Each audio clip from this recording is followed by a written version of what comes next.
प्रणाम दादी। करियर और परिवार माताओं को सहयोग देना। आधुनिक समय में जोड़े अपने संतान को जन्म देने से पहले कुछ वित्तीय लक्ष्यों को पूरा करना चाहते हैं। महिलाएं इन लक्ष्यों को पूरा करने में अहम भूमिका निभाती है। केवल एक आय से परिवार को चलाना कितना मुश्किल हो सकता है, इसी बात को ध्यान में रखते हुए महिलाएं करियर को संभालने और परिवार को आगे बढ़ाने में विकल्प में करियर को ही चुनना पसंद करती है। इसके अलावा अगर उनका साथी नहीं रहा या काम नहीं कर सकता तो एक महिला के लिए कुछ समय तक काम करने के बाद दोबारा काम पर लौटना कठिन हो जाता है। कहना होगा कि ये उन्हें कार्यस्थल पर किस तरह के भेदभाव का सामना करना पड़ता है। जैसे यूएस में महिलाएं पुरुषों की आय का 49% कमाती है। माताएं पिताओं से कम कमाती है और वे उन महिलाओं की तुलना में कम कमाती है जिनकी कोई संतान नहीं होती। पिछले वर्षों के दौरान मैं कई कामकाजी महिलाओं से मिला और उनमें से एक ने भी नहीं कहा कि वे बच्चे को जन्म देने के तुरंत बाद काम पर वापस जाकर खुश थी। एक माँ अपने नवजात को जन्म देने के बाद उससे दूर जाकर बहुत दुखी महसूस करती है।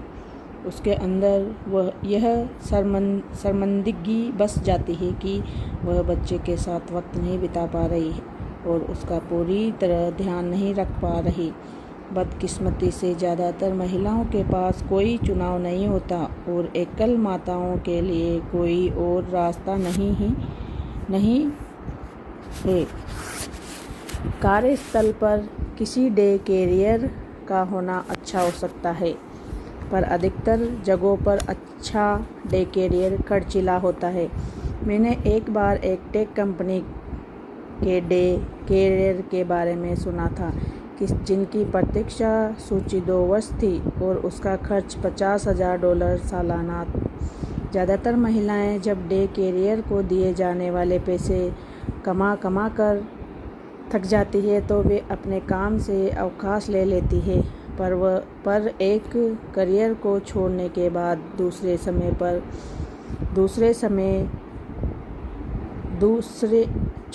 बाद पूरे समय घर में रहने वाली गृहिणी बनना भी आसान नहीं होता।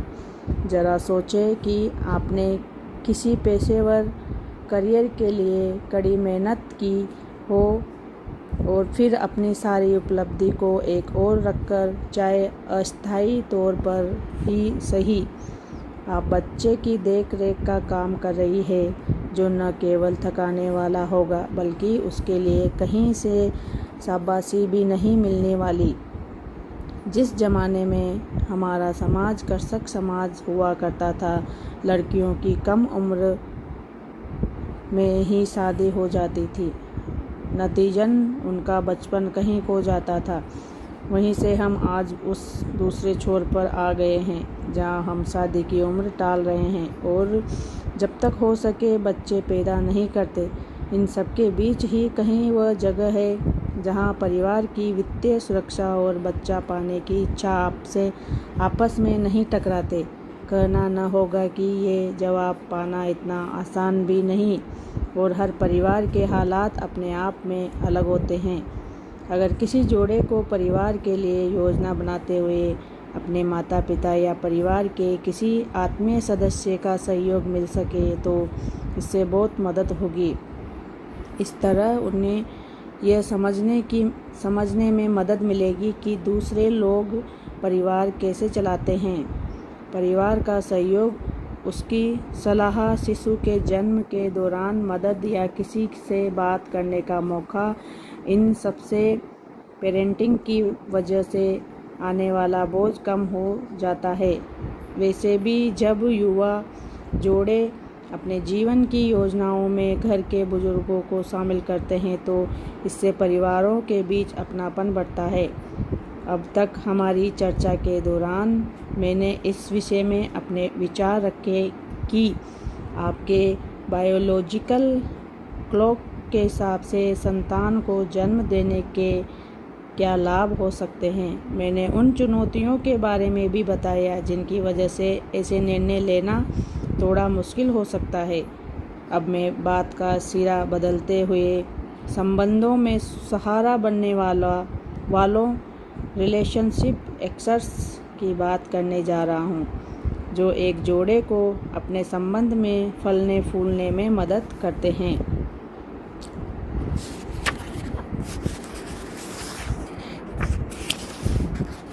रिलेशनशिप एकर्स, स्वीकृति, मित्रता और टीम वर्क।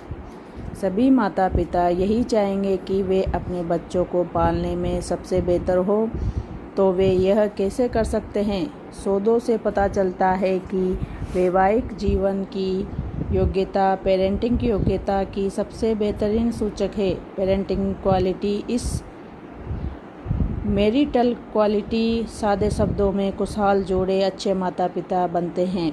वैसे देखा जाए तो जोड़े हमेशा अपने संबंधों में पूरी तरह से खुशहाल या प्यार में दीवाने नहीं रह सकते। ऐसा नहीं कि हर बात पर उनकी सहमति होगी। यह वजह है कि अपेक्षाओं का प्रबंधन करना मायने रखता है। जब अपेक्षाओं का मेल नहीं होता तो संबंधों को बुरी हालात से गुजरना पड़ता है। जब आप ये उम्मीद करते हैं कि दूसरा इंसान ही खुद को बदलेगा तो ये तरीका काम नहीं आता। मैं यह नहीं कहता कि लोग नहीं बदलते, मैं यह कहना चाहता हूँ कि जो इंसान जैसा है उसे उसी तरह स्वीकार करना ही बदलाव की ओर पहला कदम होगा। मैं अपने युवा मित्रों से कहता हूँ, जब आप किसी संबंध में हो तो अपने पर केंद्रित हो। आप दूसरे इंसान से जो भी उम्मीद कर रहे हो, अपने आप से पूछो कि क्या आप उसे अपने साथी को दे सकते हो। आज आप जो भी हो, क्या आपको अपने उस व्यक्तित्व से लगाव है? मेरी सलाह यही है कि पहले अपने नैतिक योग्यताओं का साम्राज्य बनाओ। दूसरे से कोई भी उम्मीद करने से पहले अपनी नैतिक मांसपेशियों को मजबूती दो। आत्मसुधार का रवैया किसी संबंध को शक्तिशाली बनाता है। यह दिखाता है कि आपका अहम आड़े नहीं आ रहा। ज़्यादातर संबंधों में मनमुटाव की वजह अहम का टकराव ही होता है। जब जोड़े आत्मसुधार पर ध्यान देते हैं तो वे एक दूसरे को संभलने का मौका देते हैं। इसी सिलसिले में उनके बीच दोस्ती होने लगती है। अपने विवाह में मित्रता की खोज। जिन शादीशुदा जोड़ों के आपसी संबंध में दोस्ती की मजबूत बुनियाद होती है, वे परिवार में एक नए सदस्य के आने के दौरान आने वाले बदलाव का पूरा आनंद लेते हैं। अपने सबसे पक्के दोस्त के बारे में सोचें। आप दोनों किस तरह एक साथ समय बिताते हैं। उसके साथ आपको जीवन कितना आसान लगता था। दिन पंख लगाकर उड़ जाते और किसी बात पर आपसी अनबन होने पर आप दोनों एक दूसरे को मना लेते। जब पति और पत्नी आपस में दोस्ताना बर्ताव रखते हैं तो उनके लिए दूसरे को स्वीकार करना आसान हो जाता है। जब स्वीकृति होती है तो संबंध में प्यार पनपता है। जब वे आपस में दोस्त होते हैं तो जीवन के छोटे छोटे सुखों को सराहने में मदद मिलती है। विज्ञान भी इस विचार की पुष्टि करता है। जाने माने जर्मन संस्थान के जॉन गोटमैन ने पाया कि एक साथ चलने वाले और एक साथ न चलने वाले जोड़ों के बीच असली फ़र्क यही था कि एक साथ चलने वाले जोड़े बड़ी समस्याओं को हल करने की योग्यता रखते थे। आपसी मनमुटाव को हल करते हुए आपस में बातचीत का सिलसिला बनाए रखते। इसके अलावा छोटी छोटी बातें भी बड़े मायने रखती है। एक साथ कॉफ़ी पीना, एक ही सैंडविच बांटना, एक साथ सैर पर जाना, शब्द पहेली हल करना और मिलजुल कर घर के काम करना वगैरह। एक साथ चलने वाले जोड़े इन छोटे छोटे पलों का भी आनंद उठाते हैं। वे एक दूसरे में दिलचस्पी लेते हैं। वे पहले दोस्त हैं और उसके बाद पति पत्नी कहलाते हैं। अपने संबंध में उसी दोस्ती की फिर से खोज करें। अगर आप पहले से दोस्त हैं तो उस दोस्ती को और गहरा बनाते रहे। किसी परिवार को पालना जीवन शैलियों में समझौता करने का लगातार चलने वाला सिलसिला है। अगर जोड़े शादी के बाद आपस में एक दूसरे के लिए सम्मान और प्रशंसा का भाव पैदा कर लेते हैं तो उनके संबंध का सामंजस्य बना रहता है। ऐसा करें। माँ के लिए साथी का सहयोग मिलना बहुत मायने रखता है।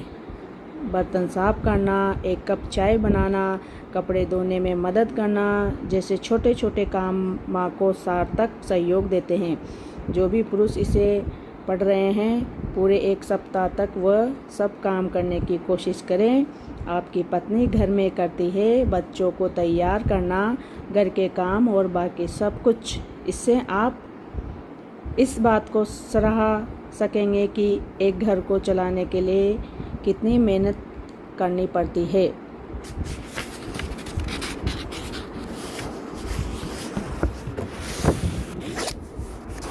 और जो पत्नियां वित्तीय नियोजन, निवेश और पुरुषों द्वारा किए जाने वाले दूसरे कामों की ओर ध्यान न देती हो, उन्हें उन कामों में रुचि लेना शुरू करना चाहिए।